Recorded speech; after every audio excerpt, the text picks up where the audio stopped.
Hello everyone, कैसे हैं आप सभी। आई होप आप सभी अच्छे होंगे एंड आप सभी लोगों की प्रिपरेशन काफ़ी अच्छी चल रही होगी एस्टेट के एग्ज़ाम की। तो जो ये हमारा क्वेश्चन पेपर है ये हमारा है 2022 यानी कि 2022 का ये हमारा क्वेश्चन पेपर है। तो चलिए स्टार्ट करते हैं क्वेश्चंस को सोल्व करना। फर्स्ट क्वेश्चन आप लोगों के सामने है। The entire life of the firm is divided into time intervals for the measurement of the profit of the business is called as।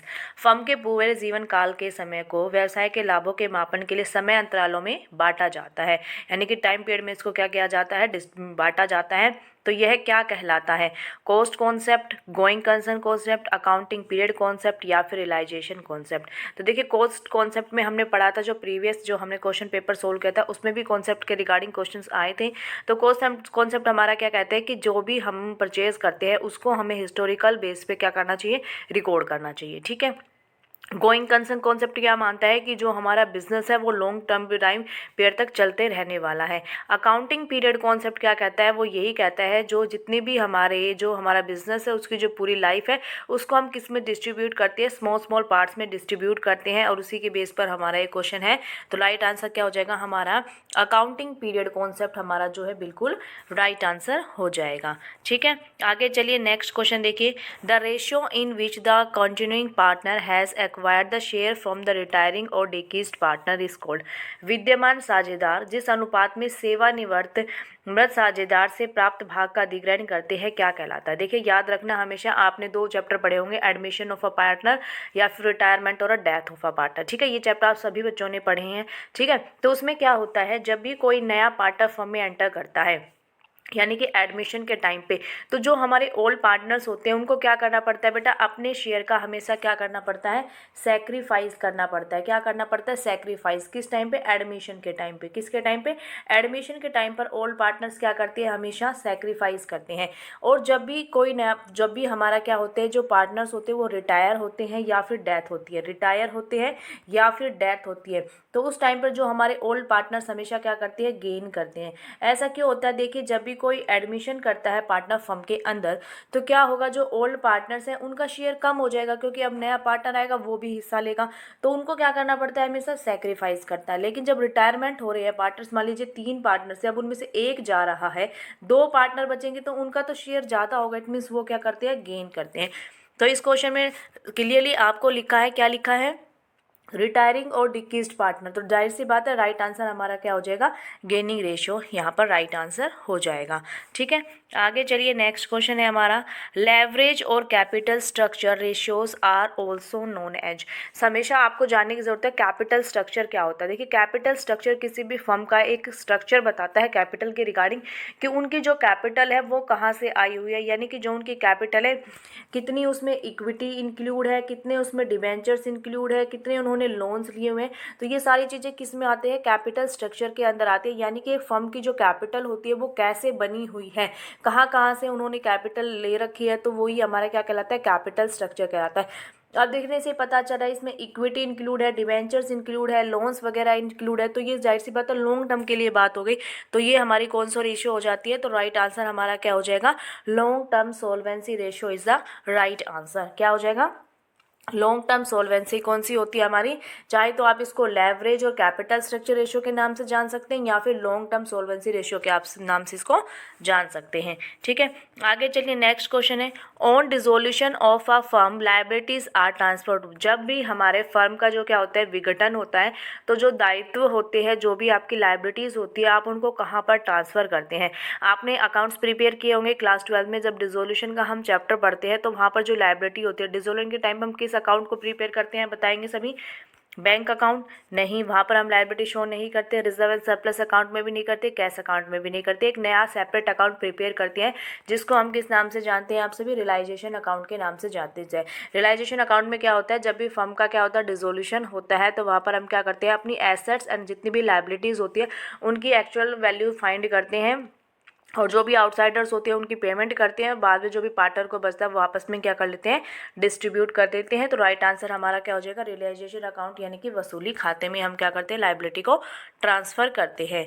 Next question देखिए, if the benefit of expenditure extends up to only for one accounting period it is called. यदि व्यय का लाभ केवल एक लेखा वर्ष के लिए किया जाता है तो वह क्या कहलाता है। तो देखिए यहाँ पर हमारे दो एक्सपेंडिचर आपको बेसिकली देखने को मिलेंगे। एक होता है हमारा यहाँ पर एक्सपेंडिचर की बात करें, बेनिफिट ऑफ एक्सपेंडिचर, तो एक हमारा रिवेन्यू एक्सपेंडिचर होता है, एक हमारा क्या होता है, कैपिटल एक्सपेंडिचर होता है। ठीक है, यानी कि खर्चे तो दोनों ही होते हैं। रिवेन्यू एक्सपेंडिचर में क्या होता है कि जो हम खर्चे करते हैं एक साल के अंदर अंदर उनमें क्या होता है, उसका प्रॉफिट हमें मिलता है, एक साल के अंदर अंदर की बात होती है। और जो कैपिटल एक्सपेंडिचर होते हैं वो हमारे क्या होते हैं, लॉन्ग टर्म के रिगार्डिंग होते हैं, उनसे बेनिफिट हमें क्या मिलता है, जैसे कि मान लीजिए आपने कोई एसेट्स परचेज किया, ठीक है, एसेट्स को आप परचेज कर रहे हैं, तो वहाँ पर आप क्या कर रहे हैं, क्योंकि एसेट्स की वैल्यू क्या होती है, हाई होती है, और जो एसेट्स होता है वो आपके लंबे समय तक चलने वाला होता है। तो यहाँ पर हम क्या करते हैं, कैपिटल एक्सपेंडिचर करते हैं। अब मान लीजिए इसी एसेट्स में कुछ कमी आ रही है, कोई टूट फूट हो गए, उसको आप ठीक करा रहे हैं, तो वो हमारा क्या हो जाता है, रिवेन्यू नेचर में चला जाता है। क्योंकि इसमें एक कॉन्सेप्ट भी निकल के आता है कि अर्निंग कैपेसिटी किससे इंक्रीज होती है, हमारे कैपिटल एक्सपेंडिचर से, और रिवेन्यू एक्सपेंडिचर क्या करता है, उस अर्निंग कैपेसिटी को मेंटेन करने का काम करता है। ठीक है, तो यहाँ पर किसकी बात कर रहे हैं क्वेश्चन में हमें बोला है up to only for one accounting period की बात करें, तो यहाँ पर हमारा क्या हो जाएगा, रिवेन्यू एक्सपेंडिचर राजस्व व्यय, बिल्कुल राइट आंसर हो जाएगा। ठीक है, आगे चलिए नेक्स्ट क्वेश्चन देखते हैं। नेक्स्ट क्वेश्चन है हमारा, State Bank of India desires to redeem 5000 10% debentures of ₹1000 each at par out of available sufficient divisible profits.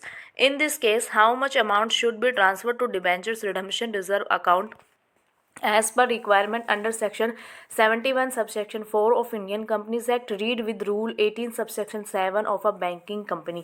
ठीक है, अब इसमें आपसे पूछा है कि जो स्टेट बैंक ऑफ इंडिया, मान ली वो अपने 5000 जो डिबेंचर्स हैं उनको रिडीम करना चाहता है, उस टाइम पे उसको कितनी अमाउंट अपने DRR अकाउंट में ट्रांसफ़र करनी पड़ेगी, डिबेंचर रिडम्पशन रिजर्व में। तो यहाँ पर आपको दो बातें याद रखने की हैं, एक तो होती है हमारी जो नॉर्मल कंपनीज होती हैं, ठीक है, और एक होता है हमारे बैंकिंग कंपनीज। क्या होती है, बैंकिंग कंपनीज यानी कि फाइनेंशियल इंस्टीट्यूशन आप इनको बोल सकते हैं, एक होती है बैंकिंग कंपनीज। तो यहाँ पर जो हमारा ये है 18 सबसेक्शन 7 के अकॉर्डिंग बैंकिंग कंपनीज के थ्रू यहाँ पर क्या बोला होता है, जो DRR होता है, डिबेंचर रिडम्पशन रिजर्व, इनको बनाने के लिए इनको एक्सेप्शन दी गई कि आपको ये बनाने की ज़रूरत नहीं है। यानी कि बैंकिंग कंपनीज या फाइनेंशियल जितने भी इंस्टीट्यूशन होते हैं उनको DRR अकाउंट क्रिएट करने की कोई ज़रूरत नहीं होती है। लेकिन जो कंपनीज होती हैं उनके 71 सबसेक्शन 4 के अकॉर्डिंग उनको क्या होता है, DRR बनाना मैंडेटरी होता है, वहाँ पर उनको कंपलसरी होता है, उनको DRR क्रिएट करना पड़ता है। ठीक है, तो क्वेश्चन को हमेशा ध्यान से पढ़ना कि क्वेश्चन में आपको कोई बैंकिंग इंस्टीट्यूशन दे रखा है या फिर कोई कंपनी दे रखी है। यदि आपको कंपनी दे रखी है तो आपको DRR मेंटेन करना पड़ेगा। यदि कोई फाइनेंशियल इंस्टीट्यूशन है या फिर बैंकिंग कंपनीज है तो वहाँ पर आपको DRR क्रिएट करने की ज़रूरत नहीं होती है। जब आप DRR अकाउंट बनाओगे ही नहीं तो अमाउंट कहाँ से डिस्ट्रीब्यूट करोगे, तो डायर सी बात है, आंसर हो जाएगा हमारा कितनी DRR में कितनी अमाउंट जाएगी, आपकी 0 जाएगी। ठीक है, क्योंकि बैंकिंग कंपनी या फाइनेंशियल इंस्टीट्यूशन को DRR क्रिएट करने की ज़रूरत नहीं होती है। ठीक है, आगे चलिए नेक्स्ट क्वेश्चन है, स्टेटमेंट का बेस पे क्वेश्चन है, read the statements carefully and choose a correct option given below. Statement first आपको गिवन है, capital expenditures and revenue expenditures both are non recurring by nature. Non recurring का मतलब होता है कि इनको बार बार दोहराने की ज़रूरत नहीं होती। मान लीजिए आपने एक बार खर्चे कर दिए, उसको दोबारा आपको करने की ज़रूरत नहीं, मतलब कि बार बार उसको आप रिपीट नहीं करते। एक तरीके से आप इसको रिपीट बोल सकते हैं। हिंदी में देख लीजिए, पूंजी व्यय और आगम व्यय दोनों ही पुनर्गमन व्यय नहीं है। ठीक है, तो देखिए अभी मैंने आपको बताया capital expenditure, revenue expenditure. Capital expenditure में मैंने क्या बताया था कि आप लॉन्ग टर्म के लिए एसेट्स खरीदते हैं तो उसको आपको बार बार करने की ज़रूरत नहीं है उस खर्चे को। लेकिन जो रिवेन्यू एक्सपेंडिचर होता है वो डेली रूटीन से संबंधित आपका एक्सपेंडिचर होता है, तो उसको तो आपको बार बार खर्च करना ही पड़ेगा। तो रिवेन्यू एक्सपेंडिचर होता है वो हमारा रिक्योरिंग इन नेचर होता है, लेकिन जो कैपिटल एक्सपेंडिचर होता है वो क्या होता है, नॉन रिक्योरिंग इन नेचर होता है।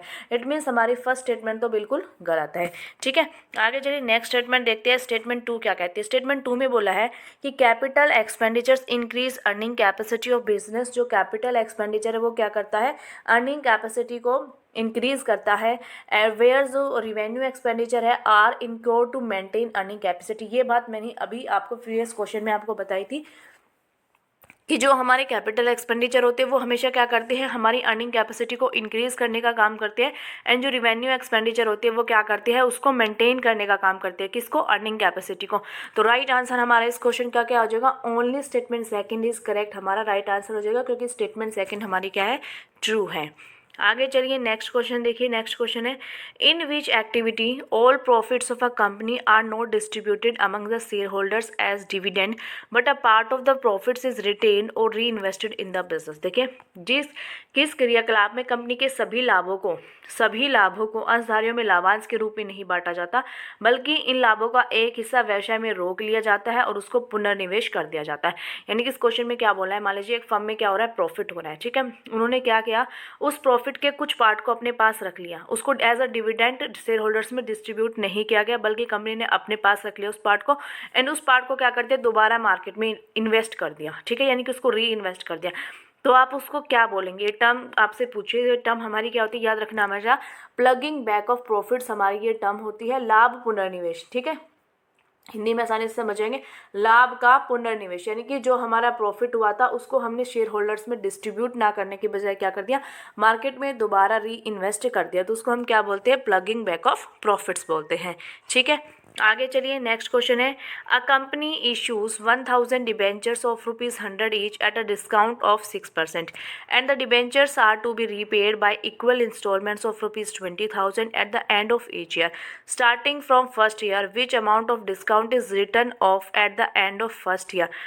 ठीक है, यहाँ पर अमाउंट क्या पूछिए, डिस्काउंट की आपको अमाउंट पूछी है, ठीक है।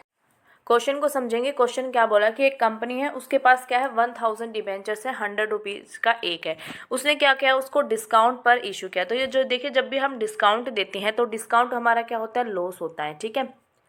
तो जब आप इसके अब आप उसको क्या कर रहे हैं, डिबेंचर्स टू बी रीपेड, यानी कि उसका रिडम्पशन हो रहा है, रीपेड कर रहे हैं, तो आप क्या कर रहे हैं, हर साल 20-20 हज़ार रुपये उसको पे कर रहे हैं डिबेंचर होल्डर को, ठीक है। यानी कि एक लमसम पेमेंट ना करके आप इंस्टॉलमेंट्स में पेमेंट कर रहे हैं। तो इस टाइम पे हमारा क्या होता है, जो डिस्काउंट है ना, उस डिस्काउंट को भी आप एक ईयर में राइट ऑफ नहीं करेंगे, बल्कि जितने ईयर आपकी इंस्टॉलमेंट चलेगी उतने ही ईयर आपको क्या करना पड़ता है, उस डिस्काउंट को भी हमें क्या करना है, आगे तक राइट ऑफ करना पड़ता है, ठीक है। तो ये क्वेश्चन हमारा कैसे सोल्व होगा, देखिए इस क्वेश्चन को सोल्व करेंगे कैसे। सबसे पहले तो देखिए, हमें रिडम्पशन की अमाउंट फाइंड करनी पड़ेगी। तो 1 लाख हमारे डिबेंचर से, एक बार अच्छे से दोबारा से देखते हैं, 1000 हमारे डिबेंचर से, 100 रुपये का एक है, यानी कि हमें 1 लाख रुपए की पेमेंट करनी है, ठीक है। अब 1 लाख रुपए में क्या बोला है कि 20,000 हमारी एक इंस्टॉलमेंट है, तो 20,000 से इसको डिवाइड कर देंगे तो हमारा नंबर ऑफ ईयर्स निकल के आ जाएगा, यानी कि 20,000 को 1 लाख से डिवाइड, यानी कि 5 साल तक आपको इंस्टॉलमेंट पे करनी पड़ेगी, ठीक है। 5 साल तक आप इंस्टॉलमेंट पे करोगे तो अब हमें डिस्काउंट भी पता चल जाएगा कि हमें एक ईयर में कितना राइट ऑफ करना है। तो सबसे पहले आप टोटल डिस्काउंट निकालोगे, टोटल डिस्काउंट आपको कितना देना है, 1 लाख पर आपको 6% डिस्काउंट देना है, यानी कि आपका कितनी अमाउंट आ जाएगी, 6,000 आपकी टोटल डिस्काउंट की अमाउंट आ जाएगी। अब उस 6,000 को आपको 5 ईयर में क्या कर देना है, डिस्ट्रीब्यूट कर देना है। तो आंसर हमारा कितना आ जाएगा, 1200 रुपये हमारा क्या आ जाएगा, यानी कि फर्स्ट इंस्टॉलमेंट आपकी कितनी होगी डिस्काउंट की, 1200 रुपये आपकी अमाउंट होगी। तो राइट आंसर हमारा क्या हो जाएगा, ऑप्शन नंबर सी बिल्कुल राइट आंसर हो जाएगा, 1200 रुपये, ठीक है। यदि आपको देखिए प्रैक्टिकल क्वेश्चन को समझने में प्रॉब्लम होती है तो आप मुझे कमेंट सेक्शन में बता सकते हैं, ताकि मैं आपको एक बेस्ट वे तरीके में नेक्स्ट वीडियोज़ में उसको डिस्कस कर पाऊँ, ठीक है। चलिए आगे चलिए, नेक्स्ट क्वेश्चन है, the study of mutual relationship, एक स्टडी होती है म्यूचुअल रिलेशनशिप की, बिटवीन किसके बीच में, डिफरेंट कंपोनेंट्स और their totals of the financial statements for a defined period of time is called. तो उसको आप किस टाइप का एनालिसिस बोलते हैं, ठीक है, ये क्वेश्चन में पूछा है। देखिए, आपके फाइनेंशियल स्टेटमेंट्स क्या होती है, बैलेंस शीट होती है, प्रॉफिट एंड लॉस होता है, हमारे ट्रेडिंग अकाउंट होते हैं, ट्रेडिंग प्रॉफिट लॉस, ये सभी क्या होती है, हमारी फाइनेंशियल स्टेटमेंट्स होती हैं। इनके आप डिफरेंट डिफरेंट कंपोनेंट्स लेते हैं या फिर इनके टोटल्स लेते हैं, तो स्टडी को हम क्या बोलते हैं। मान लीजिए हमने करंट एसेट्स ले लिया, टोटल लायबिलिटीज़ ले ली, ये सारी चीज़ें हम डिफरेंट डिफरेंट तरीके से लेते हैं, तो इस एनालिसिस को हम क्या बोलते हैं। ये एनालिसिस हमारा होता है हॉरिजॉन्टल और डायनामिक एनालिसिस होता है। ये हमारा मैनेजमेंट अकाउंटिंग के अंदर ये हमारा कॉन्सेप्ट आता है। ये आपके बीकॉम या फिर एमकॉम में आपने पढ़े होंगे, जब आपने मैनेजमेंट अकाउंटिंग पढ़ी होगी तो वहाँ पर ये हमारे एनालिसिस पढ़ाए जाते हैं, ठीक है। आगे चलिए, नेक्स्ट क्वेश्चन है, A does not keep proper accounting records of his business. A ने क्या किया है, उसने अपने अकाउंटिंग रिकॉर्ड्स को अच्छे से मेंटेन नहीं किया है। He gives the following information what will be profit और लॉस फॉर द ईयर। ए अपने व्यवसाय का हिसाब उचित तरीके से नहीं रखता है। उसने निम्नलिखित सूचनाएं आपको दी है, आपको लाभ या हानि बतानी है क्या होगी। तो देखिए देखते हैं क्या उन्होंने हमें दिया है इन्फॉर्मेशन। ओपनिंग कैपिटल आपको गिवन है, क्लोजिंग कैपिटल आपको गिवन है, ड्राइंग में ड्यूरिंग द ईयर आपको गिवन है, and capital added during the year आपको गिवन है। अब आपको प्रॉफिट या फिर लॉस बताना है। तो चलिए निकालते हैं। तो सबसे पहले आप क्या लेंगे, ओपनिंग कैपिटल। ठीक है, सबसे पहले हम क्या लेंगे, ओपनिंग कैपिटल आपने ली। ओपनिंग कैपिटल आपकी 2 लाख रुपए की। ठीक है, फिर उसके बाद हम क्या करेंगे, इसमें से हमने जो ड्राइंग की है उस ड्राइंग को हम लेस कर देंगे। ड्राइंग हमने की है 60,000 की, तो लेस करेंगे ड्राइंग, लेस करेंगे ड्राइंग 60,000। तो अमाउंट अभी कितनी बची है आपके पास, 1,40,000 आपके पास कैपिटल बची। इसमें हम ऐड कर देंगे जो हम एडिशनल कैपिटल लेके आए। एडिशनल कैपिटल जो हम लेके आए हैं, कितनी लेके आए हैं, additional capital 75,000।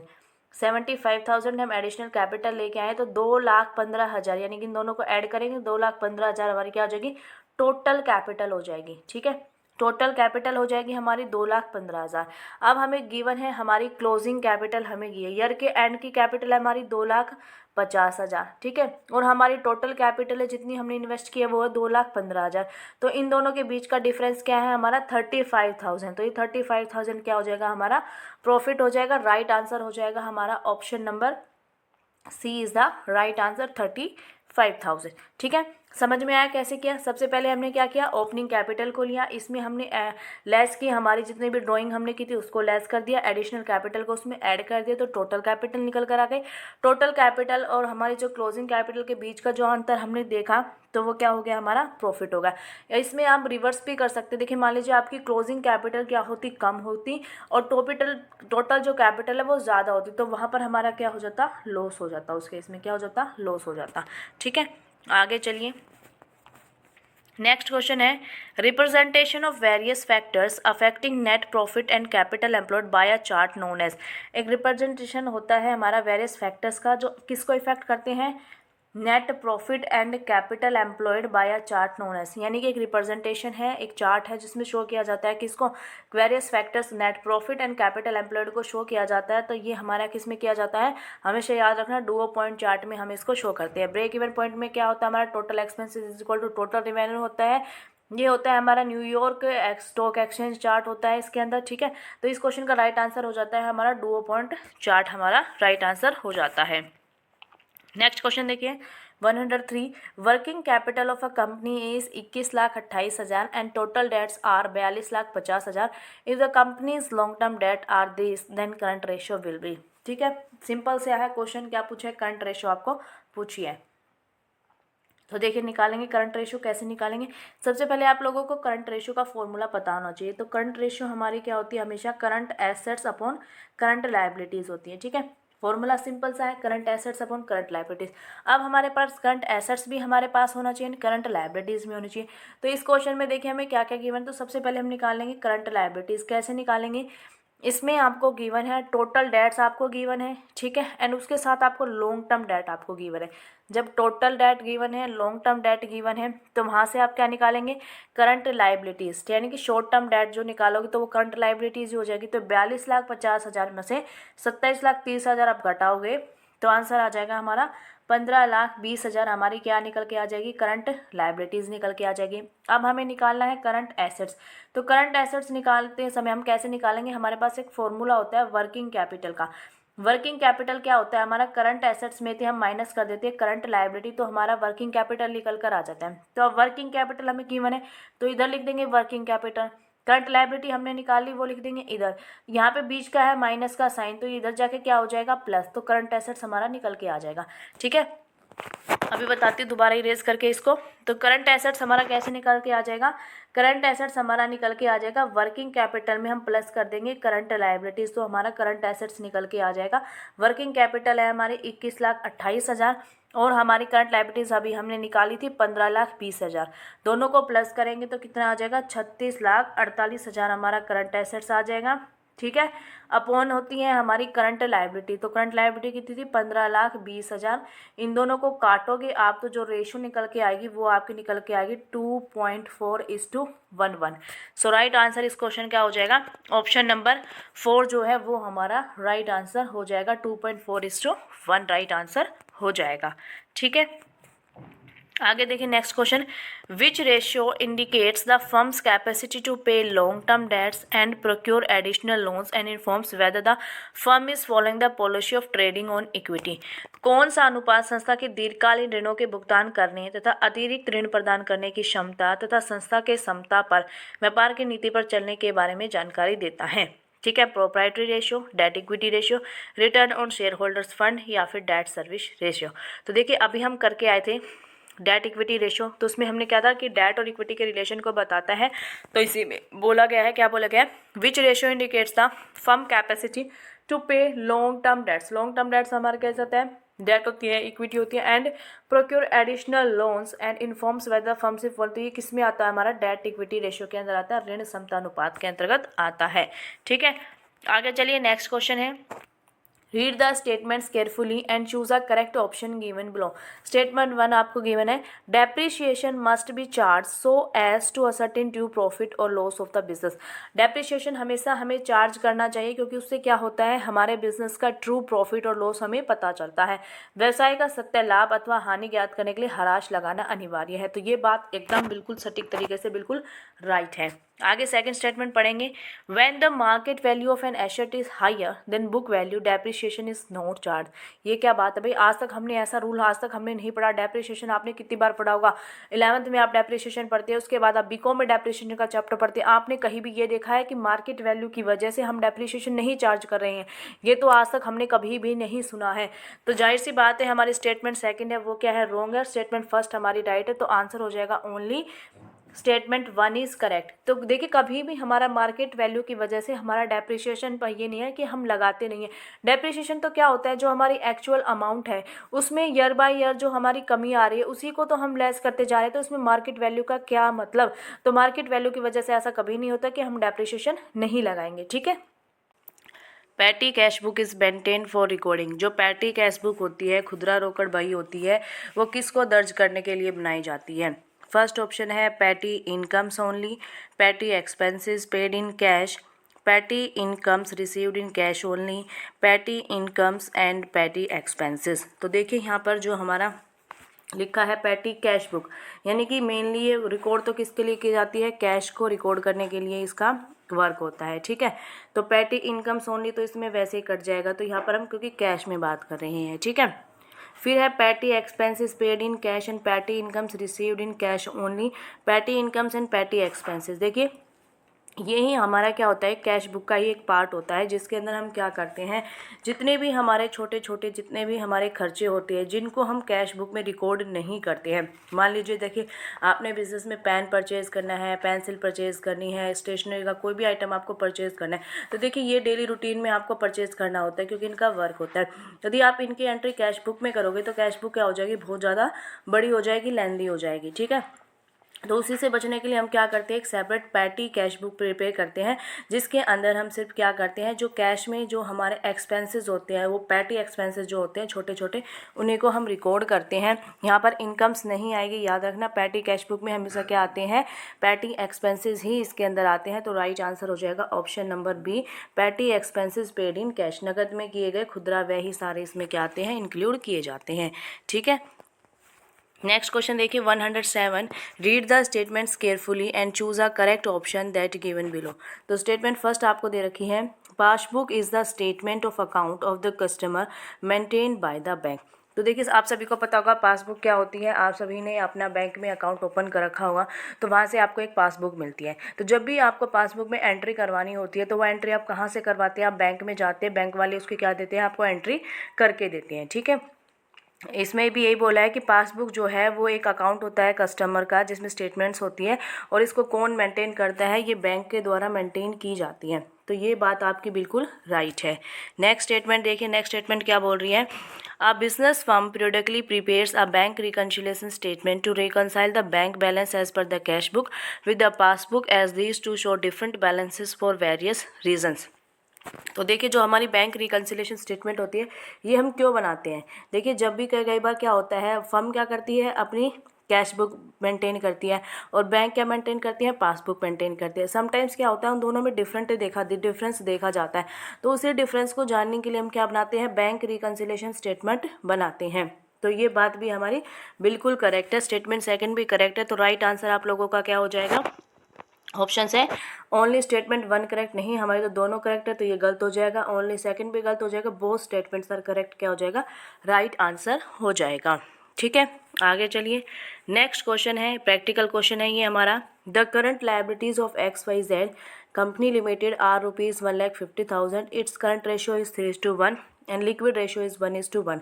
The value of stock will be 4,50,000, 1,50,000, 3,00,000 या फिर कैन नॉट बी कंप्यूटेड। तो देखिए इस क्वेश्चन को करने के हमारे पास दो मेथड है, एक शॉर्टकट मेथड है, एक जो हमारा रेगुलर जो हम फॉलो करते हैं फॉर्मूलाज के थ्रू, उसके रिकॉर्डिंग आप बना सकते हैं। तो मैं आपको दोनों ही मेथड कराने वाली हूँ। शॉर्ट मेथड देखते हैं सबसे पहले। तो उसके लिए आप लोगों को पता होना चाहिए कि जो करंट रेशियो होती है, करंट रेशियो हमारी उसका फॉर्मूला क्या होता है, करंट एसेट्स अपॉन में करंट लायबिलिटी। ठीक है, एंड क्वेश्चन में दूसरी क्या देखिए, लिक्विड रेशियो। तो लिक्विड रेशियो का फॉर्मूला क्या होता है, लिक्विड रेशियो का फॉर्मूला होता है लिक्विड एसेट्स अपॉन में करंट लायबिलिटी। ठीक है, तो करंट लायबिलिटी देखिए दोनों फॉर्मूला में आपको गिवन है। ठीक है, डिफरेंस क्या है, सिर्फ करंट एसेट्स यहाँ पर है, यहाँ पे है लिक्विड एसेट। लिक्विड एसेट कैसे निकालते हैं, जब हम करंट एसेट्स में तो स्टॉक को माइनस कर देते हैं, स्टॉक को क्या कर देते हैं, माइनस कर देते हैं, तो हमारा क्या आ जाता है, लिक्विड एसेट्स निकल कर आ जाता है। ठीक है, तो यहाँ पर करंट लायबिलिटी गिवन है, यहाँ पर करंट लायबिलिटी गिवन है। ठीक है, तो अब देखिए करंट लायबिलिटी की जो वैल्यू वो कितनी दी हुई है हमें, 1,50,000। और रेशियो से आप देख सकते हैं करंट रेशियो क्या होती है, 3:1 होती है। तो ये क्या है, 3:1 है। जब हमें 1 की वैल्यू गिवन है तो आप आसानी से लिक्विड एसेट्स की वैल्यू फाइंड कर सकते हैं, बिल्कुल कर सकते हैं। तो देखिए, नहीं हमें स्टॉक पूछा है ना, हाँ स्टॉक की वैल्यू हम आसानी से फाइंड कर सकते हैं। तो 1 की वैल्यू जब हमारी 1,50,000 है, और यहाँ पे देखें जो हमारा करंट एसेट्स है वो 3 है, लिक्विड एसेट्स है वो क्या है, 1 है। तो हमने बताया कि करंट एसेट्स माइनस स्टॉक करते हैं तो हमारा लिक्विड एसेट्स आता है। यानी कि हम करंट एसेट्स में थे, यदि हम डायरेक्ट लिक्विड एसेट्स हम माइनस कर देते तो हमारा स्टॉक आ जाता है। तो 3 में से 1 माइनस करेंगे तो डायरेक्ट हम क्या निकाल लेंगे, 2 की वैल्यू फाइंड कर लेंगे। जब 1 की वैल्यू 1,50,000 है तो 2 की वैल्यू क्या हो जाएगी, 3,00,000 हो जाएगी, उसको मल्टीप्लाई कर देंगे तो आंसर क्या आ जाएगा, 3,00,000। अब आपको मैं सेकंड मेथड से कराती हूँ जो हम फॉर्मूलाज के थ्रू करते हैं। ठीक है, तो देखिए फॉर्मूलाज के थ्रू हम करते हैं। हमारा सबसे पहले हम निकालेंगे current ratio is equal to, हमारा क्या गिवन है भाई, करंट एसेट्स अपॉन में करंट लायबिलिटी होता है। करंट रेशियो हमें क्या गिवन है, करंट रेशियो हमें गिवन है 3:1 हमें गिवन है। ठीक है, यदि हमारा लिक्विड एसेट 1,50,000 है तो ये इसको हम 3 से मल्टीप्लाई कर देंगे तो 4,50,000 हमारा क्या आ जाएगा, करंट एसेट्स निकल के आ जाएगा। ऐसे ही लिक्विड रेशियो से हम फॉर्मूला फाइंड करेंगे, लिक्विड एसेट्स अपॉन में करंट लायबिलिटी। जब इसकी वैल्यू 1,50,000 है, रेशियो क्या है हमारी 1:1 है, तो ये भी क्या हो जाएगा, 1,50,000। ठीक है, अब इन दोनों का डिफरेंस हम डायरेक्ट निकालेंगे, 4,50,000 में से 1,50,000 निकालेंगे, क्योंकि ये क्या है, करंट एसेट्स है, ये क्या है, लिक्विड एसेट्स है। जब करंट एसेट में से लिक्विड एसेट माइनस कर देते हैं तो हमारा क्या आ जाएगा, स्टॉक आ जाएगा। तो यहाँ पर भी हमारा क्या आ जाएगा, 3,00,000 जो है वो बिल्कुल राइट आंसर आ जाएगा। ठीक है, चलिए आगे नेक्स्ट क्वेश्चन देखिए। The ability of business to pay the amount due to stakeholders as and when it is due is known as, व्यवसाय की अपने ऋणधारियों को देय राशियों की भुगतान क्षमता को जाना जाता है। तो देखिए सबसे पहले आप लोगों को पता होना चाहिए कि स्टेक होल्डर्स क्या होते हैं। सबसे पहले ये शेयर होल्डर्स नहीं है, ये क्या होते हैं, स्टेक होल्डर्स होते हैं। स्टेक होल्डर्स में क्या आते हैं, हमारे जो हमारे जिनको भी फर्म में क्या होता है उनका रिलेशन देखा जाता है, जैसे कि कस्टमर हो गए, आप लोगों के एम्प्लॉयज़ हो गए, ये सारे क्या है, हमारे स्टेक होल्डर्स है। ठीक है, सोलवेंसी के लिए हम क्या करते हैं, शेयर होल्डर्स को देखा जाता है। ठीक है, जब हम शेयर सोलवेंसी की बात करें, ऑप्शन में देखिए, जब हम सोलवेंसी की बात करते हैं वो किसके लिए करते हैं, शेयर होल्डर्स के लिए करते हैं। तो स्टेक होल्डर्स के लिए आपको पेमेंट करनी है, मान लीजिए, तो आपके पास तरल में रुपए यानी कि लिक्विडिटी आपकी यहाँ पर देखी जाती है। तो राइट आंसर क्या हो जाएगा, लिक्विडिटी। तो याद रखना, जब भी आपके शेयर होल्डर के बारे में पूछा जाएगा तो आपकी लिक्विडिटी आंसर होगा, और जब भी आपके स्टेक होल्डर की हम बात करेंगे तो क्या हो जाता है, हमारी लिक्विडिटी हो जाती है। और इस क्वेश्चन का राइट आंसर भी क्या हो जाएगा, लिक्विडिटी। ठीक है, आगे चलिए, नेक्स्ट क्वेश्चन है, when a partner has agreed to undertake the dissolution work for an agreed remuneration bear the realisation expenses, then which will be the journal entry if payment of realisation expenses is made by the firm. कुछ नहीं है, सिर्फ आपको entry पूछी है। जब आप क्या करते हैं, एक्सपेंसेस पे करते हैं रियलाइजेशन के थ्रू, यानी कि डिसोल्यूशन के टाइम पे, तो आपकी एंट्री क्या पास होती है। तो सबसे देखिए, जब आप पेमेंट कर रहे हैं तो बैंक अकाउंट आपका क्या होने वाला है, सोचेंगे सभी एक बार, बैंक अकाउंट आप लोगों का क्या होने वाला है। तो बैंक अकाउंट आपका जाहिर सी बात है क्रेडिट होता है, क्योंकि बैंक का बैलेंस क्या होता है, हमारा डेबिट होता है। ठीक है, तो यहाँ पर एंट्रीज देख लेते हैं। ठीक है, तो इसमें क्या होगा, जब आप बैंक से पेमेंट करें तो बैंक अकाउंट तो आपका क्रेडिट होना चाहिए, तो फर्स्ट एंट्री तो वैसे ही गलत हो जाएगी। ठीक है, फोर्थ भी गलत हो जाएंगे। अब दो में है बैंक अकाउंट। ठीक है, अब तो ये दो एंट्री हो सकती हैं। अब हम डेबिट वाली एंट्री देखते हैं क्या होती है। देखिए, पार्टनर्स कैपिटल अकाउंट यहाँ से कहाँ पे आ गया, जब हम पेमेंट कर रहे हैं रियलाइजेशन के थ्रू, तो राइट आंसर क्या हो जाएगा हमारा, ऑप्शन नंबर 3, यानी कि रियलाइजेशन अकाउंट को हम डेबिट कर देंगे टू बैंक, यानी कि बैंक से हमारी पेमेंट हो रही है। ठीक है, आगे चलिए, नेक्स्ट क्वेश्चन है, while preparing cash flow statement of financial enterprise interest and dividend received should be classified as.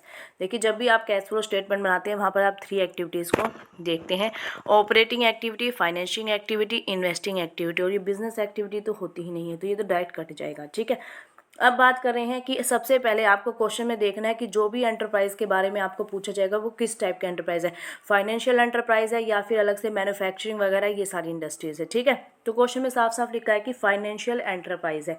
ठीक है, जब आपकी फाइनेंशियल एंटरप्राइज है तो देखिए एक बार इनको देख लेते हैं। ऑपरेटिंग एक्टिविटी क्या होती है, जो बिजनेस को ऑपरेट करते समय जितनी भी चीज़ें की जाती है वो ऑपरेटिंग एक्टिविटी होती है। फाइनेंशियल एक्टिविटी में ये सारी चीज़ें आती है कि फर्म आपका जो भी आपकी कैपिटल है वो कैसे फर्म ने ले रखी है, कहाँ से उसके पास कैपिटल आई हुई है, तो फाइनेंशिंग में वे आ जाता है। और इन्वेस्टिंग में वो आ जाता है कि फर्म ने कहाँ पर इन्वेस्ट कर रखा है। ठीक है, जब हम फाइनेंशियल एंटरप्राइजेस की बात करते हैं तो देखिए, इंटरेस्ट हो गया, डिविडेंड रिसीव्ड हो गया, तो ये उनका डेली रूटीन का वर्क होगा, ना कि उनकी फाइनेंशिंग एक्टिविटी होगी, क्योंकि इसका नेचर क्या है, फाइनेंशियल एंटरप्राइज है ये। ठीक है, तो ये जो इंटरेस्ट है और जो डिविडेंड रिसीव्ड है ये उसके ऑपरेटिंग एक्टिविटी में आएगा, ना कि फाइनेंशिंग एक्टिविटी में।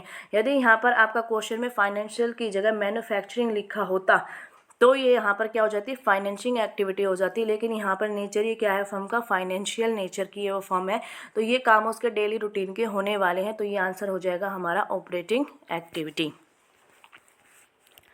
नेक्स्ट क्वेश्चन देखिए, अनलिमिटेड हैज़ एग्रीड टू पे purchase price of building ₹2,20,000. Half the payment was made in cash and remaining half bye issue of 9% debentures of ₹100 each at a premium of 10%. How much debentures will be issued for paying purchase amount. कुछ नहीं करना है, इस question में सिर्फ ये बताना है आपको आपने कितने डिवेंचर्स इशू किया है। तो देखिए, सबसे पहले हम देख लेते हैं कि पेमेंट कितनी थी।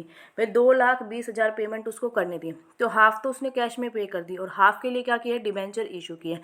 तो हाफ अमाउंट आप निकालेंगे डायरेक्ट 2 से डिवाइड करके, यानी कि 1,10,000 अब उसे पेमेंट करनी है।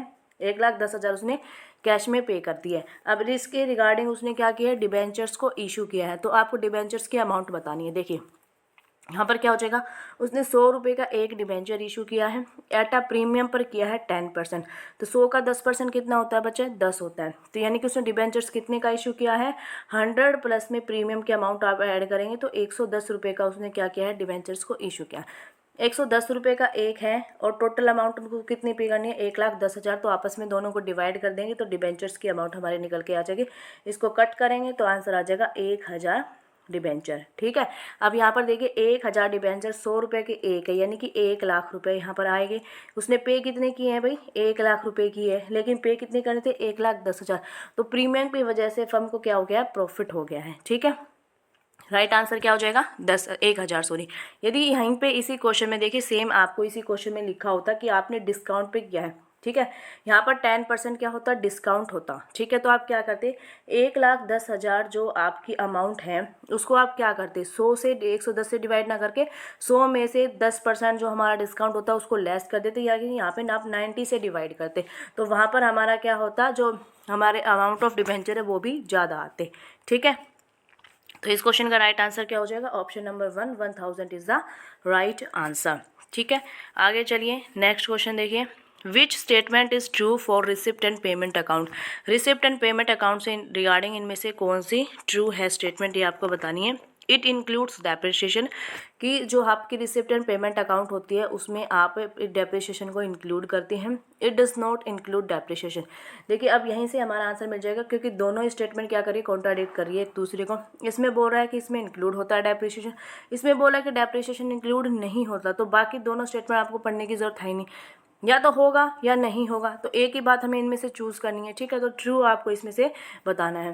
तो देखिए जो रिसिप्ट एंड जो पेमेंट अकाउंट है वो क्या होता है हमारा, कैश बेसिस पर हम उसको बनाते हैं, और जो डेप्रिसिएशन होता है उसको हम कभी भी क्या करते हैं, कैश में उसकी पेमेंट करते हैं, कभी भी उसकी कैश में पेमेंट नहीं करते हैं। तो जाहिर सी बात है डेप्रिसिएशन क्या होता है, डेप्रिसिएशन को आप रिसिप्ट एंड पेमेंट अकाउंट में शो नहीं करेंगे, तो राइट आंसर हो जाएगा it does not includes depreciation, ठीक है।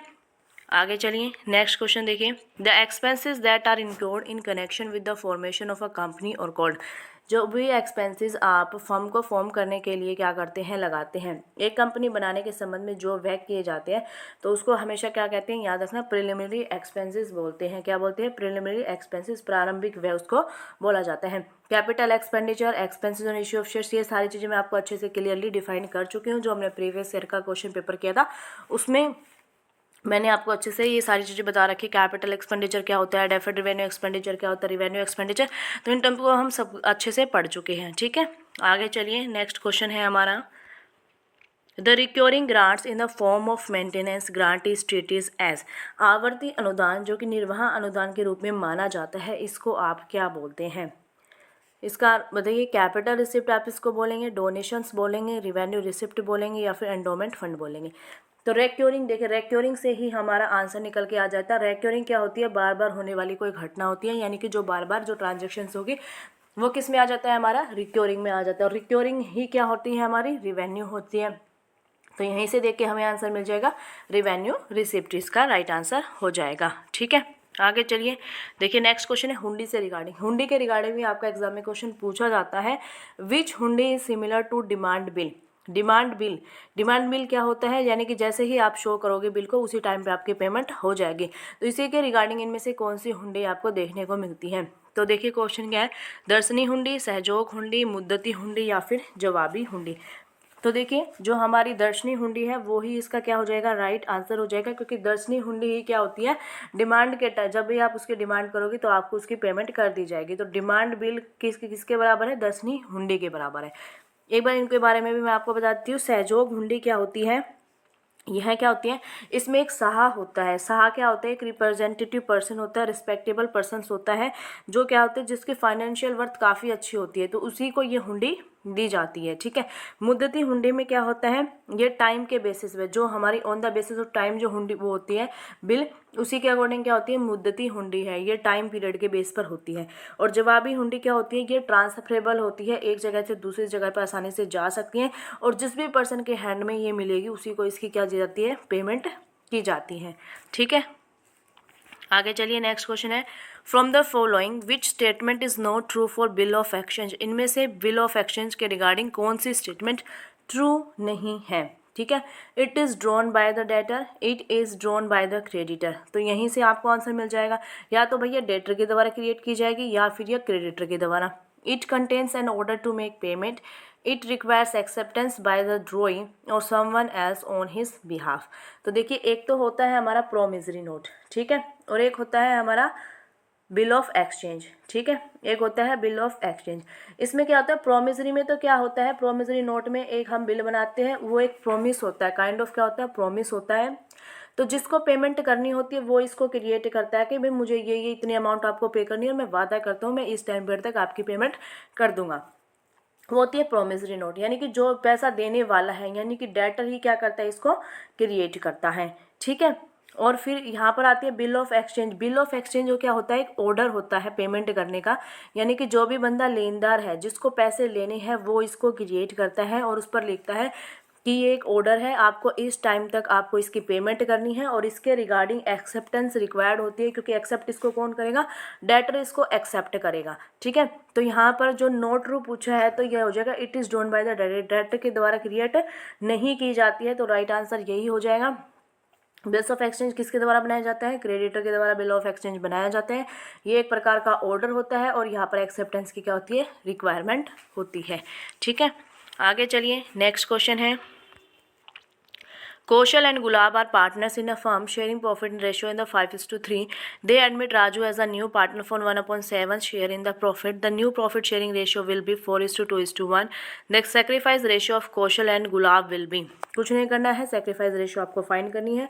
सेक्रीफाइस रेशियो का फॉर्मूला क्या होता है? सेक्रीफाइस रेशियो का फॉर्मूला हमारा होता है, ओल्ड रेशियो में से हम क्या कर देते हैं, न्यू रेशियो को माइनस कर देते हैं। ठीक है, तो कौशल एंड गुलाब की आपको सेक्रीफाइसिंग रेशियो निकालनी होती है। तो कौशल के लिए आप लिखोगे ओल्ड रेशियो कितनी है कौशल की, 5:8 होती है। ठीक है, न्यू रेशियो क्या है कौशल की, न्यू रेशियो है 4:7 उसकी न्यू रेशियो है। ऐसे ही हम ऐसे लिख लेंगे गुलाब की क्या हो जाएगी, 3:8 ओल्ड हो जाएगी एंड न्यू हो जाएगी 4:4/7। ठीक है, अब इनको फाइंड करेंगे तो इनका एलसीएम लेंगे, 8 और 7 का ये 56 हो जाएगा। फिर यहाँ पर आप इसको क्रॉस मल्टीप्लाई करेंगे, 8 7 जो आता है तो 7 से इसको मल्टीप्लाई करेंगे, यहाँ पे आ जाएगा 35 और यहाँ पे आ जाएगा 32। आई होप आप सभी को ये चीज़ें करनी आती होगी। ठीक है, तो ये क्या हो जाएगा, 3/56 यहाँ पर आ जाएगा। ऐसे इसका निकालेंगे, 56 हो जाएगा और यहाँ पे आ जाएगा आपका 21 - 16 यानी कि 5/56। तो रेशो क्या हो जाएगी, 3:5 हमारी बिल्कुल राइट रेशो हो जाएगी। तो आंसर हो जाएगा हमारा 3:5। कौन सा ऑप्शन है, option number 1 is the right answer. ठीक है, आगे चलिए नेक्स्ट क्वेश्चन देखते हैं। A company forfeited 200 shares of ₹100 each. एक कंपनी ने क्या किया है, 200 शेयर को फॉरफिट किया है, जिसकी अमाउंट कितनी थी, 100 रुपये थी। ₹70 कॉल्ड अप पर शेयर, जिसमें से उन्होंने क्या कहा था भाई, 70 रुपये मांगे थे। ठीक है, on which the share holders paid ₹50 पर शेयर, जिसमें से क्या क्या शेयर होल्डर ने 50 रुपये किए हैं।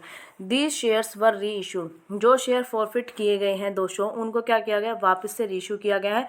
किस अमाउंट पर, ₹80 fully paid per share. The share forfeited account will be debited on the reissue entry. तो अब देखिए क्वेश्चन में क्या पूछा है कि री इशू के एंट्री के टाइम पे आप फॉरफिटेड अकाउंट को कितने से डेबिट करोगे। तो देखिए जब हमारा एक शेयर 80 रुपये का है, ठीक है, नहीं सॉरी 80 रुपये में आप उसको दे रहे हैं, शेयर था हमारा 100 रुपये का, यानी कि 200 रुपये का आप 20 रुपये का आपको लॉस हो रहा है।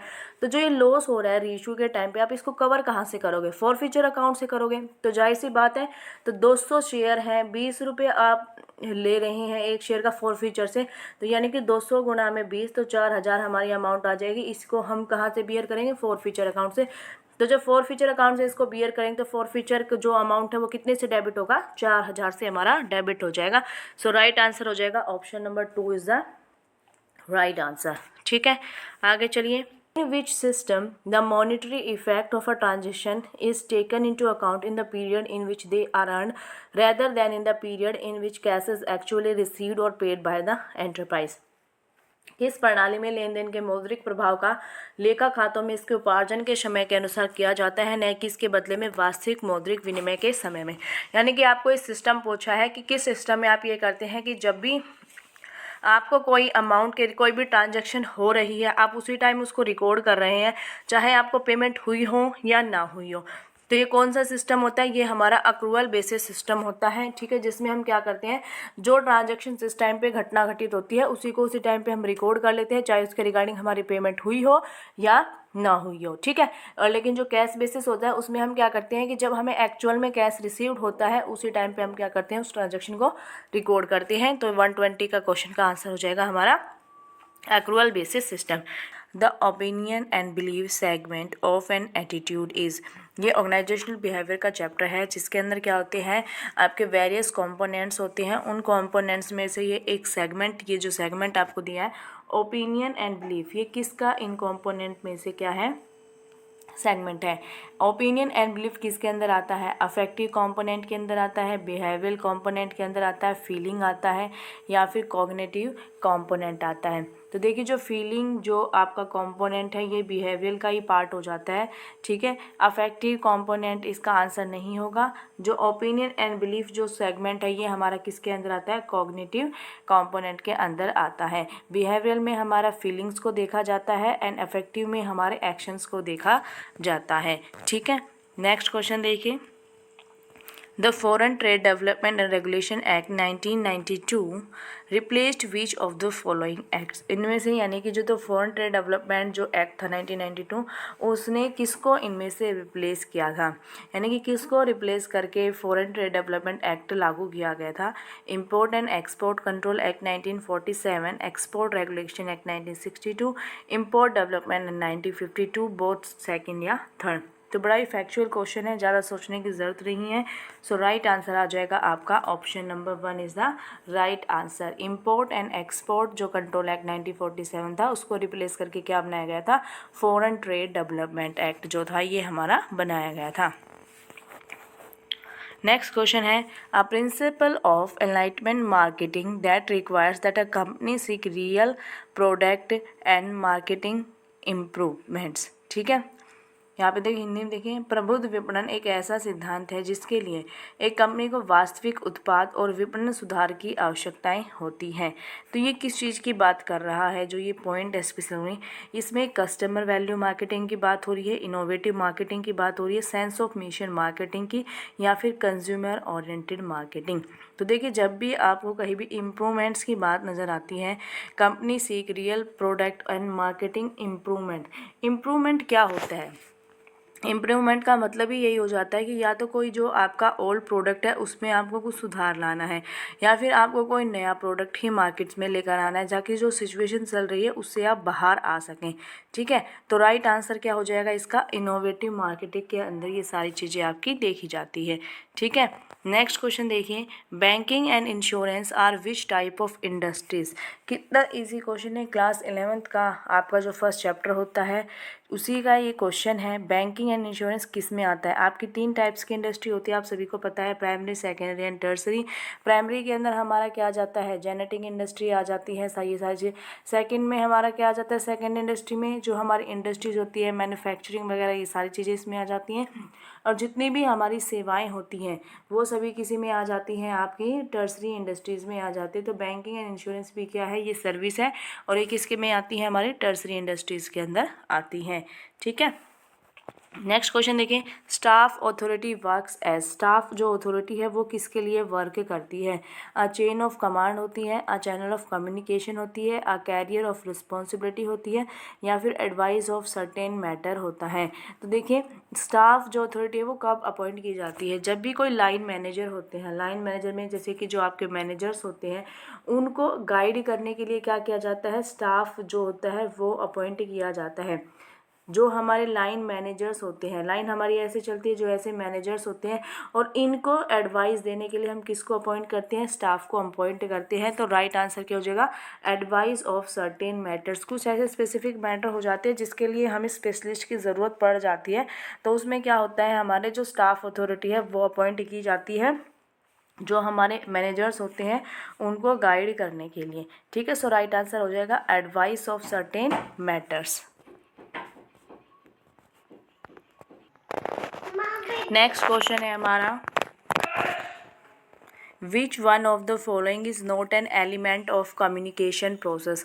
तो देखिए कम्युनिकेशन की जो प्रोसेस है आप लोगों ने कई बार पढ़ रखी होगी, तो उसमें इनमें से कौन सा एलिमेंट नहीं होता है, एनकोडिंग, चैनल, रिसीवर, मेजरमेंट। तो देखिए एनकोडिंग तो हम वहाँ पर करते हैं, चैनल भी हमारा होता है जिसके माध्यम से हमारा कम्युनिकेशन जा रहा होता है, रिसीवर भी होता है जो कम्युनिकेशन का जो हमारा प्रोसेस है उसको जो रिसीव करने वाला है, तो रिसीवर भी होता है, लेकिन जो मेजरमेंट होता है वो नहीं होता है। ठीक है, तो देखिए यहाँ पर आप देख पा रहे होंगे जो 2021 का क्वेश्चन पेपर किया था उसमें से कुछ क्वेश्चन एज इट इज़ यहाँ पर कॉपी कर दिए गए हैं। ठीक है, तो इसलिए बोलती हूँ कि जो आपका प्रीवियस ईयर के क्वेश्चन है आपको उनको रिपीट करना है, क्योंकि आप लोगों के क्वेश्चन क्या होते हैं, रिपीट होते हैं। A partnership deed generally do not include which of the following। Partnership deed के अंदर जनरली इनमें से क्या नहीं देखा जाता है, name of the firm, list of employees of firm, duration of business, processor for dissolution of the firm. तो बताइए क्या नहीं देखा जाता, तो देखिए फर्म का जो नाम होता है वो भी उसमें देखा जाता है। ठीक है, और साथ में फर्म के कर्मचारियों की जो सूची है वो, ये जो बात बोल रहा है ये हमारी बात बिल्कुल गलत है। ठीक है, फर्म के कर्मचारियों की सूची नहीं देखी जाती, तो यही हमारा राइट आंसर हो जाएगा। ड्यूरेशन ऑफ बिजनेस भी उसमें लिखा होता है, procedure for dissolution of the firm, ये सारी चीज़ें उसमें लिखी होती है।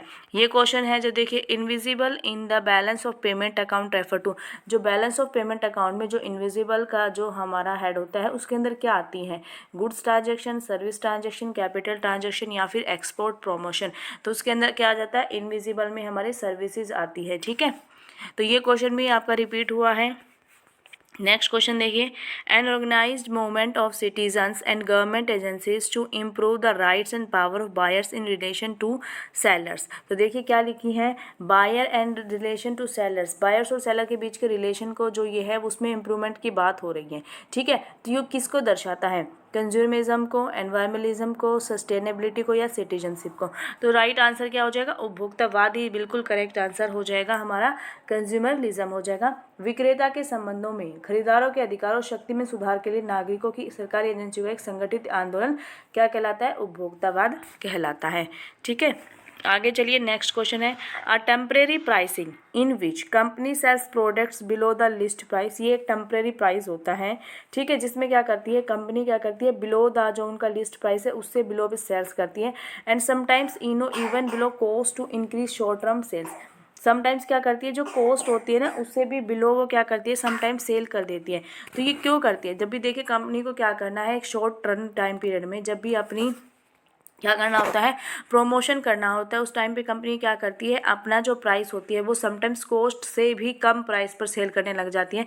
किस पर्पस के लिए, सिर्फ प्रमोशन पर्पस के लिए। तो राइट आंसर क्या हो जाएगा, प्रमोशनल प्राइसिंग जो है बिल्कुल राइट आंसर आप लोगों का हो जाएगा।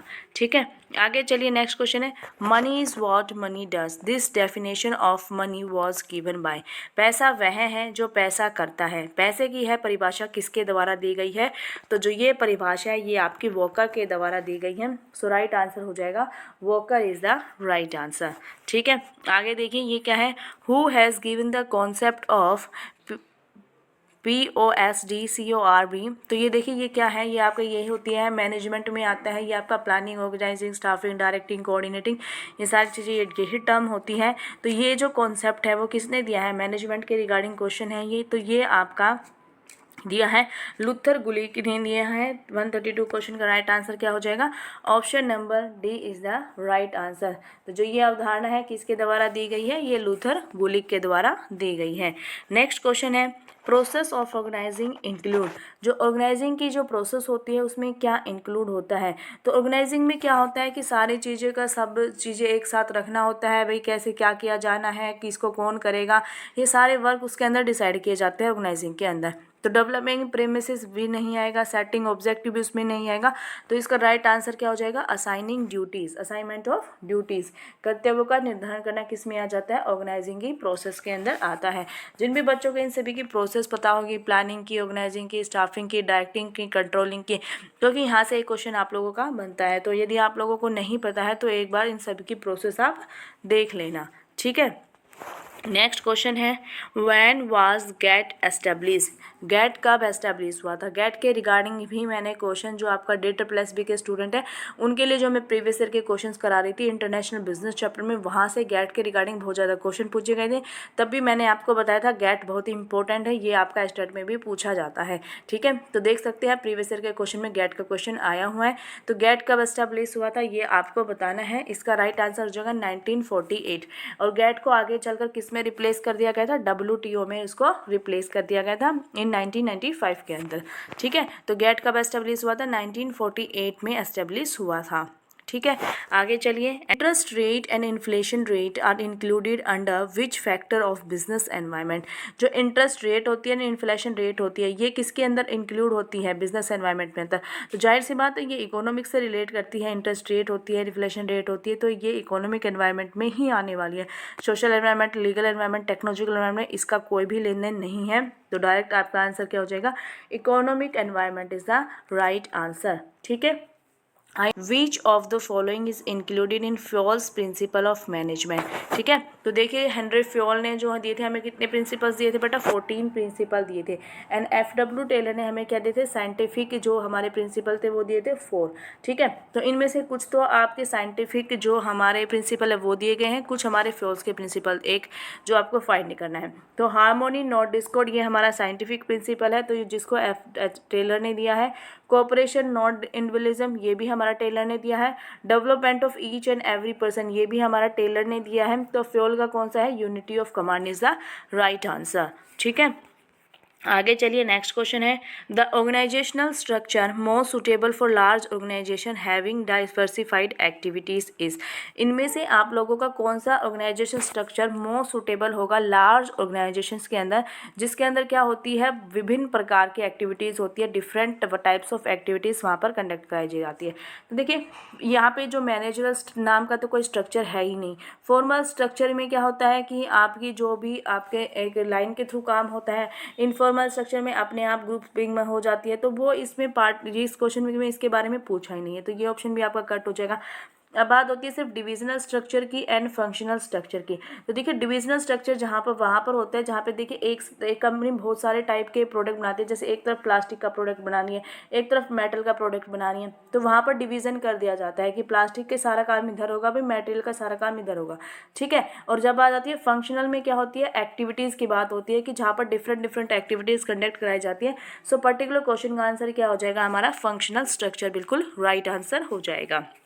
नेक्स्ट क्वेश्चन है, which one of the following is the characteristics of transactional leader. तो देखिए 2 टाइप्स के हमारे लीडर होते हैं, ये एक होता है ट्रांसैक्शनल लीडर होता है, एक होता है ट्रांसफॉर्मल लीडर होता है। तो जो ट्रांसैक्शनल लीडर होता है वो क्या होता है, उसका जो मैनेजमेंट से हटकर तो कुछ अलग काम होता है। ठीक है, और जो हमारा ट्रांसफॉर्मल लीडर होता है वो हमारा एक सभी इसी टाइप का होता है मैनेजमेंट से रिगार्डिंग। तो वो क्या करता है, इंस्पायर करता है लोगों को, आइडियल इन्फ्लुएंस हो गया, इंटेलिजेंस। तो ये सारी जो तीनों हैं ये तो हैं हमारे ट्रांसफॉर्मल लीडर के, लेकिन जो ट्रांसैक्शनल लीडर कहता है मैनेजमेंट बाय एक्सेप्शन, अपवाद द्वारा प्रबंधन। ठीक है, तो इसके रिगार्डिंग आपको थोड़ा सा पढ़ना पड़ेगा। देखिए 2021 में भी ये question same as it is ऐसे ही पूछा गया है, और इस वाले एग्जाम में भी आपका सेम ऐसे ही आया है। ठीक है, ये थोड़ा डीप क्वेश्चन है, तो इसके रिगार्डिंग यदि आपको प्रॉब्लम होती है तो आप मुझसे पूछ सकते हैं, एक सेपरेट वीडियो में इसको मैं कवर करने की कोशिश करूँगी। ठीक है, नेक्स्ट क्वेश्चन देखिए, internal elements that may interfere with the company's ability to achieve its objective. ये भी सेम क्वेश्चन है आपका, 2021 में आया हुआ क्वेश्चन है। तो इसमें देखिए क्या है, इंटरनल एलिमेंट्स की हम बात कर रहे हैं। ठीक है, जब आपने स्वॉट एनालिसिस पढ़ा होगा तो ये वहीं से क्वेश्चन है। तो इंटरनल एलिमेंट की बात करें तो अपॉर्चुनिटी एंड थ्रेट्स तो इसमें आने वाला है नहीं, क्योंकि ये क्या होती है, एक फर्म के एक्सटर्नल एलिमेंट्स होते हैं। ठीक है, हम बात करें इंटरनल एलिमेंट्स के। ठीक है, तो स्ट्रेंथ एंड वीकनेस हमारा इसका आंसर हो सकता है। अब आगे बढ़ते हैं, इंटरनल एलिमेंट ये क्या करते हैं, इंटरफेयर करता है।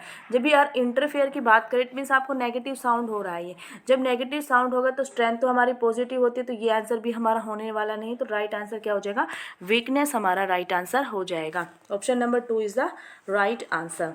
ठीक है, आगे चलिए नेक्स्ट क्वेश्चन है हमारा, dash occurs if a given percentage increase in all inputs results in a smaller percentage increase in output. इसके अंदर क्या कह रहा है कि जब भी हम क्या करें, इनपुट में तो हम ज़्यादा कर रहे हैं परसेंटेज इंक्रीज, लेकिन उसका जो रिजल्ट आ रहा है, आउटकम आ रहा है, वो क्या आ रहा है, हमारा कम परसेंटेज में आ रहा है। यानी कि इनपुट आप ज़्यादा लगा रहे हैं, आउटपुट आपका कम हो रहा है। तो ये किसके अंदर आता है, तो ये हमारा होता है डिक्रीजिंग रिटर्न्स टू स्केल हमारा होता है। आपने इकोनॉमिक्स में पढ़े होंगे डिक्रीजिंग रिटर्न स्केल, इंक्रीजिंग, ये सारी किस में आती है, हमारे पैमाने का घटता प्रतिफल, पैमाने का बढ़ता फिर प्रतिफल, ये सिर्फ किस में आती हैं, ये हमारे इकोनॉमिक्स में आती हैं।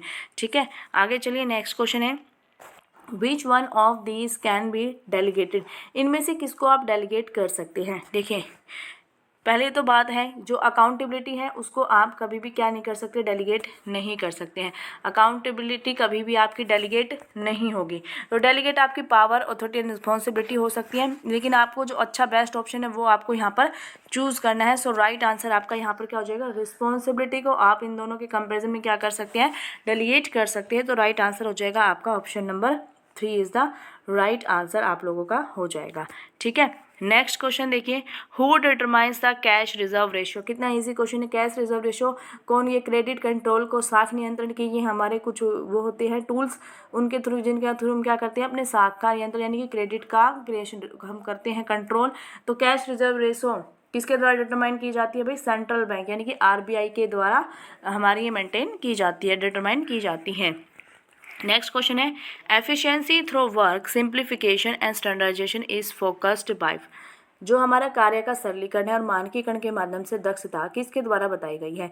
ये बात आपकी किसके द्वारा बताई गई है, तो ये भाई बताई गई है हमारे टेलर जी के द्वारा। ठीक है, वो टेलर जी क्या कहते हैं कि जो एफिशिएंसी किससे आएगी, सरलीकरण से हमारी एफिशिएंसी आती है। वर्क को एक स्टैंडर्ड तरीके से मतलब कि उसको भाग में डिवाइड करके भाई इतना काम आज करना है, इतना काम आज ऐसे करना है, उसके बाद फोकस कौन करते हैं, हमारे टेलर साहब जी फोकस करते हैं। नेक्स्ट क्वेश्चन है, the secretariat of the association of SAARC is situated it. SAARC का जो संघ सचिवालय है वो कहाँ पर स्थित है। फैक्चुअल क्वेश्चन है, सो राइट आंसर हो जाएगा आपका Kathmandu, Nepal is the right answer. आप लोगों का राइट आंसर हो जाएगा। नेक्स्ट क्वेश्चन है, what type of a bank is import export bank. तो देखिए आपके जो आपके टाइप्स होते हैं बैंक के वो कई टाइप्स होते हैं, commercial bank, cooperative bank, central bank, specialised bank, ये बहुत सारे पार्ट होते हैं। ठीक है, तो देखिए सेंट्रल बैंक तो आरबीआई एक ही होता है, तो हमारा इम्पोर्ट एंड एक्सपोर्ट बैंक इसमें आने वाला है नहीं। ठीक है, कमर्शियल बैंक का काम क्या होता है कि हम अपने पैसे जमा करवाते हैं, वहाँ से वो इंटरेस्ट लेते हैं, वहाँ उसको फर्दर जो हमारी ये सारी चीज़ें किस में आती है, इसमें आती है। कोऑपरेटिव बैंक भी हमारा होगा नहीं, तो इसका कई बार क्या करते हैं कुछ हम स्पेशल बैंक बनाते हैं जिनका वर्क ही क्या होता है, कुछ स्पेशल कार्य उद्देश्य से वो बनाए गए होते हैं। तो इम्पोर्ट एंड एक्सपोर्ट भी क्या हो जाएगा, स्पेशल पर्पस हो जाएगा। तो ये किस में चला जाएगा, स्पेशलाइज्ड बैंक में चला जाएगा, और इस बैंक में सिर्फ क्या होगा, एक्सपोर्ट और इम्पोर्ट का ही काम होगा, इसके अलावा कोई और काम नहीं होगा। ठीक है, नेक्स्ट क्वेश्चन देखिए, among the following sources which one is an internal recruitment source. इनमें से कौन सा आपका इंटरनल रिक्रूटमेंट सोर्स का एक साधन है। डायरेक्ट रिक्रूटमेंट बाहर से करेंगे आप, ये नहीं आएगा। रिकमेंडेशन ऑफ एम्प्लॉयज, माना कि एम्प्लॉयज फर्म का ही है लेकिन वो रिकमेंड करेगा तो कोई बाहर का ही पर्सन करेगा, तो हमारा जो है रिक्रूटमेंट तो बाहर से ही होगा, तो ये भी हमारा इंटरनल में नहीं आएगा। एडवर्टाइजमेंट के थ्रू करेंगे, पर्सन बाहर से होगा, तो ट्रांसफर ही सिर्फ इसका एकमात्र क्या है, आंसर है राइट। ठीक है, नेक्स्ट क्वेश्चन देखिए, dash is the extra profit the firm earns from producing and selling an additional unit of output. देखिए इसमें क्या करें, वह अतिरिक्त लाभ जो एक फर्म उत्पादन की एक अतिरिक्त इकाई के उत्पादन और बिक्री से अर्जित किया जाता है। जब हम प्रॉफिट की बात कर रहे हैं तो मार्जिन प्रॉफिट तो डायरेक्ट बात आएगा ही नहीं। ठीक, सॉरी कॉस्ट तो कहीं से आएगी भी नहीं। जब हमारे प्रॉफिट की बात हो रही तो कॉस्ट का हमारा ऑप्शन ही गलत हो जाएगा। टोटल प्रॉफिट की हम बात करनी ही नहीं है, तो और मैनेजर प्रॉफिट हमारा कोई प्रॉफिट होता नहीं है, तो मार्जिनल प्रॉफिट ही हमारा करेक्ट आंसर हो जाएगा, सीमांत लाभ। आपने सुना होगा जब भी आप कोई एक एक्स्ट्रा इनपुट आप लगाते हैं उससे क्या होता है, आपका आउटपुट इंक्रीज होता है कुछ हद तक, तो वो हमारा किस में आ जाता है, मार्जिनल लाभ में आ जाता है, सीमांत लाभ में आ जाता है। इकोनॉमिक्स के ये हमारे कॉन्सेप्ट है। नेक्स्ट क्वेश्चन देखिए 141, a desire to satisfy one's interest regardless of the impact on the other party to the conflict. तो ये क्या होता है, संघर्ष के दूसरे पक्ष पर प्रभाव की परवाह किए बिना किसी के हित को संतुष्टि करने की इच्छा कहलाती है। इसमें क्या होता है, देखिए दो पार्टी होते हैं, दोनों के बीच में मनमुटाव होता है, लड़ाई हो रही होती है, झगड़ा कॉन्फ्लिक्ट हो रहा होता है। तो उसमें से जो एक पार्टी है, मान लीजिए आप खुद ही हैं, आप क्या कर रहे हैं, आप कोई भी कार्य कर रहे हैं, आप ऐसा कार्य जिसमें कि आपको दूसरे की परवाह ही नहीं है, तो वो किसके अंदर आता है, कोलाबरेटिंग। बिल्कुल भी नहीं, कोलाबरेट थोड़ी कर रहे हैं आप। जब आपको अगले पर्सन की कोई वो है ही नहीं कि उसको क्या होगा, लाभ होगा, लॉस होगा, प्रॉफिट होगा, क्या होगा, आपको परवाह ही नहीं, तो कोलाबरेट तो आप कभी भी नहीं करेंगे। अवॉइडिंग, यस, आप उसको क्या कर रहे हैं, अवॉइड कर रहे हैं। ठीक है, नेक्स्ट क्वेश्चन देखिए, नेक्स्ट क्वेश्चन है, the present value of an investments cash inflows minus the present value of its cash outflow is known as. यानी कि इनफ्लोज में से आप आउटफ्लो को लेस करें तो ये क्या होता है, हमारा बिल्कुल नेट प्रेजेंट वैल्यू होता है। राइट आंसर हो जाएगा हमारा net present value is the right answer. ठीक है, देखिए नेक्स्ट क्वेश्चन देखिए, एंड ये हमारा इस क्वेश्चन पेपर का लास्ट क्वेश्चन है, who has propose the need of achievement theory. Need of achievement theory के प्रोपाउंडर कौन है, बताएंगे सभी। राइट आंसर हो जाएगा हमारा डेविड मैकलेन, बिल्कुल राइट आंसर हो जाएगा। तो यहाँ पर हमारे क्वेश्चन फिनिश होते हैं। 2022 का क्वेश्चन पेपर कंप्लीट हो चुका है। अब आप सभी मुझे कमेंट सेक्शन में बताएंगे नेक्स्ट आपको 2020 का क्वेश्चन पेपर चाहिए या फिर 2023 का क्वेश्चन पेपर आप लोगों को चाहिए। वीडियो अच्छी लगी तो वीडियो को लाइक करके जाना, चैनल पर नहीं है तो साथ के साथ चैनल को सब्सक्राइब भी कर देना। Bye bye and take care.